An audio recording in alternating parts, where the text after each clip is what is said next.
Hola, bienvenido al Holoceno. En el año 2008, por primera vez en la historia de nuestra especie, el número de personas viviendo en ciudades fue igual al número de personas viviendo en el campo. Para muchos de nosotros, sobre todo aquellos que nacimos y hemos pasado prácticamente toda nuestra vida en la ciudad, este dato puede parecer trivial. Pero si consideramos que en el año 1800 apenas un 3% de la población mundial vivía en ciudades, nos damos cuenta de que estamos frente a un fenómeno sin precedentes. Y no solo más personas están viviendo en ciudades ahora que en el pasado.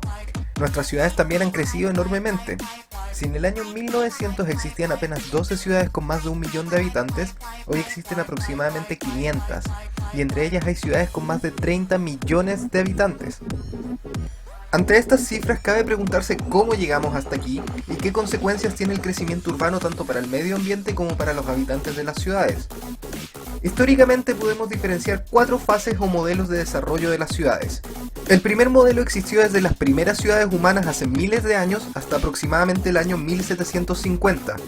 Esta imagen corresponde a la ciudad de Zúrich alrededor del año 1570 y fue extraída de un libro llamado Civitates Orbis Terrarum, el cual reúne 546 planos y dibujos de distintas ciudades de todo el mundo.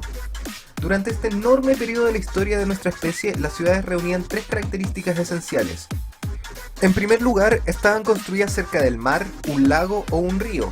Estar ubicado cerca de un cuerpo de agua otorgaba varios beneficios. Permitía que se transportaran bienes de forma más rápida, proveía de defensa frente a enemigos, así como acceso al comercio o la hegemonía marítima, permitía a las personas bañarse o lavar su ropa y podía suministrar a la población con agua potable. En segundo lugar, las ciudades estaban construidas tomando en cuenta la distancia que podía desplazarse una persona. Salvo las viviendas de la clase adinerada, la mayoría de las casas eran pequeñas, apretadas unas con otros y sin jardines propios. Por otro lado, los edificios más importantes como el cabildo, el mercado y la iglesia estaban ubicados muy cerca unos de otros. Esto hacía que las ciudades fueran bastante pequeñas, generalmente se podía caminar de un extremo de la ciudad al otro en menos de una hora. En tercer lugar, las ciudades contaban con muros externos y fortificaciones para protegerse frente a posibles invasores, así como controlar quiénes entraban y salían. Podemos ver que estas mismas características están presentes en ciudades como Sevilla, Granada, Viena, Estocolmo, Ciudad de México y Damasco, entre muchas otras.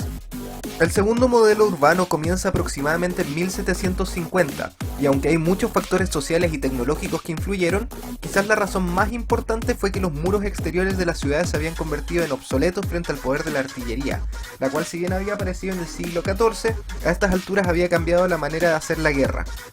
La consecuencia de esto fue que las ciudades empezaron a crecer más allá de sus muros, o incluso a prescindir de muros por completo. Sin embargo, las ciudades seguían limitadas por las distancias que podían caminar las personas y por lo mismo se mantenían compactas. El tercer modelo urbano empieza a darse con la aparición y masificación de los ferrocarriles en el siglo XIX. El ferrocarril permitió que emergieran nuevas ciudades, ahora ya lejos de los cuerpos de agua, puesto que el tren servía como medio de transporte y suministro. Pese a esto, la limitación de distancias caminables seguía vigente. Con esto llegamos al cuarto y actual modelo urbano.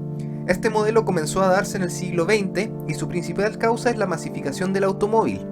Las autopistas, no ya las líneas de ferrocarril, se transformaron en las nuevas arterias del desarrollo urbano, apareciendo nuevos asentamientos en sus proximidades. El auto se transformó en la nueva medida de distancia para las ciudades, no ya cuánto podía caminar una persona. Esto tuvo y sigue teniendo como consecuencia un crecimiento descontrolado de las ciudades, lo cual puede ser visto tanto a nivel micro como a nivel macro. En el nivel micro, la vivienda norteamericana promedio, a modo de ejemplo, ha más que duplicado su tamaño desde 1950. Por otro lado, las ciudades se expanden a paso vertiginoso sobre terreno agrícola y ecosistemas. Si en el año 2020 aproximadamente un 30% del estado de Florida estará urbanizado, al ritmo actual para el 2060 aproximadamente un 50 o 60% de toda la superficie estará urbanizada. Estas ciudades gigantes que se expanden sobre terrenos verdes y que debido a su ineficiente uso del espacio requieren de largos y frecuentes viajes en auto, suponen una importante fuente de estrés para la estabilidad ambiental de nuestro planeta. Además, estas ciudades no son únicamente malas para el medio ambiente, sino para nosotros sus habitantes. Como bien lo dicen Larry Beasley y Jonathan Barnett, una gran ironía de los tiempos modernos es que, a medida que la mayoría de las personas del mundo han pasado a vivir en ciudades, hemos creado un tipo de ciudad que no es muy amigable con nuestras necesidades cotidianas. ¿Qué podemos hacer ante esta situación? El problema parece muy grande, pero existe un quinto modelo de desarrollo urbano que está comenzando a tomar fuerza y a implementarse en distintos lugares del mundo, el llamado ecodiseño. El ecodiseño es una nueva actitud a la hora de diseñar y administrar la urbe que promete controlar el crecimiento descontrolado de las ciudades, mitigar los efectos adversos de estas sobre el clima y mejorar la calidad de vida de sus habitantes. Obviamente este desafío es enorme y por lo mismo, entender cuáles son los principios fundamentales del ecodiseño y ejemplos de su aplicación quedará pendiente para un próximo video. Por ahora, espero que te haya gustado este video y que hayas aprendido algo nuevo de él. Si te gustó, dale like y suscríbete a mi canal para estar atento a las próximas subidas. Muchas gracias por escuchar y bienvenido al Holoceno.